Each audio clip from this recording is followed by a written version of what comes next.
But I also know that most Americans are soft and frightened and unimaginative, and they don't realize there's such a thing as dangerous fun. And they certainly don't recognize a good show when they see one. I have always been willing to put myself at great personal risk for the sake of entertainment. And I've always been willing to put you at great personal risk for the same reason. As far as I'm concerned, all of this airport security, all the searches, the screenings, the cameras, the questions, it's just one more way of reducing your liberty and reminding you that they can fuck with you anytime they want. As long as you put up with it. As long as you put up with it. Which means, of course, anytime they want. Because that's what Americans do now. They're always willing to trade away a little of their freedom in exchange for the feeling, the illusion of security. What we have now is a completely neurotic population obsessed with security and safety and crime and drugs and cleanliness and hygiene and germs. There's another thing. Germs.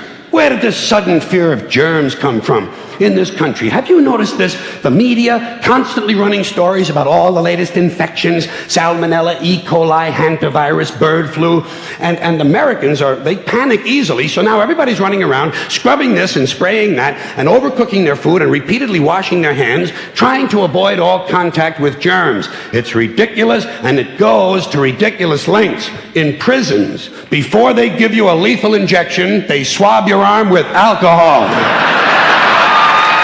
It's true. It's true. It's true. Well, they don't want you to get an infection. And you can see their point. Wouldn't want some guy to go to hell and be sick. It would take a lot of the sportsmanship out of the whole execution. Fear of germs. Why, these fucking pussies. You can't even get a decent hamburger anymore. They cook the shit out of everything now because everybody's afraid of food poisoning. Hey, where's your sense of adventure? Take a fucking chance, will you? You know how many people die in this country from food poisoning every year? 9,000. That's all. It's a minor risk. Take a fucking chance, bunch of goddamn pussies. Besides, what do you think you have an immune system for? It's for killing germs. But it needs practice. It needs germs to practice on. So listen. If you kill all the germs around you and live a completely sterile life, then when germs do come along, you're not going to be prepared. And never mind ordinary germs, what are you going to do when some super virus comes along that turns your vital organs into liquid shit? I'll tell you what you're going to do. You're going to get sick, you're going to die, and you're going to deserve it because you're fucking weak and you got a fucking weak immune system. Now, God damn it. Hey. All right. Let me tell you a true story about immunization, okay? When I was a little boy in New York City in the 1940s, we swam in the Hudson River, and it was filled with raw sewage, okay? We swam in raw sewage, you know, to cool off. And at that time, the big fear was polio. Thousands of kids died from polio every year. But you know something? In my neighborhood, no one ever got polio. No one ever. You know why? Because we swam in raw sewage. It strengthened our immune systems. The polio never had a prayer. We were tempered in raw shit. So personally, I never take any special precautions against germs. I don't shy away from people who sneeze and cough. I don't wipe off the telephone. I don't cover the toilet seat. And if I drop food on the floor, I pick it up and eat it. I eat it. Yes, I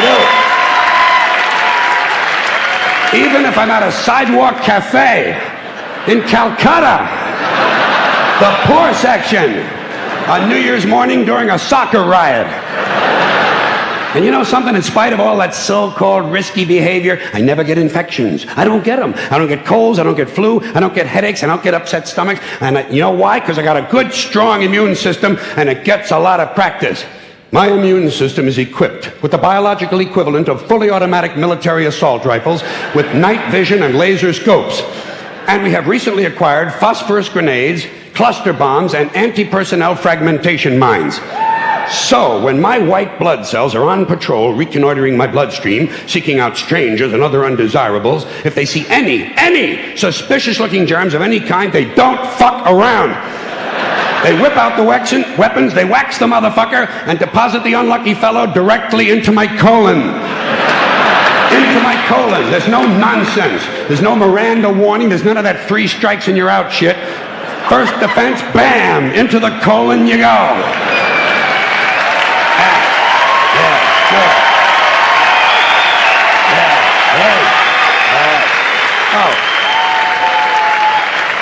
And speaking of my colon, I want you to know I don't automatically wash my hands every time I go to the bathroom, okay? Can you deal with that? Sometimes I do, sometimes I don't. You know when I wash my hands? When I shit on them. That's the only time. And you know how often that happens? Tops. 2, 3 times a week. Tops. Maybe a little more frequently over the holidays, you know what I mean? And I'll tell you something else, my well-scrubbed friends. You don't always need a shower every day. Did you know that? It's overkill. Unless you work out or work outdoors or for some reason come in intimate contact with huge amounts of filth and garbage every day, you don't always need a shower. All you really need to do is to wash the 4 key areas. Armpits, asshole, crotch, and teeth. Got that? Armpits, asshole, crotch, and teeth. In fact, you can save yourself a whole lot of time if you simply use the same brush on all 4 areas.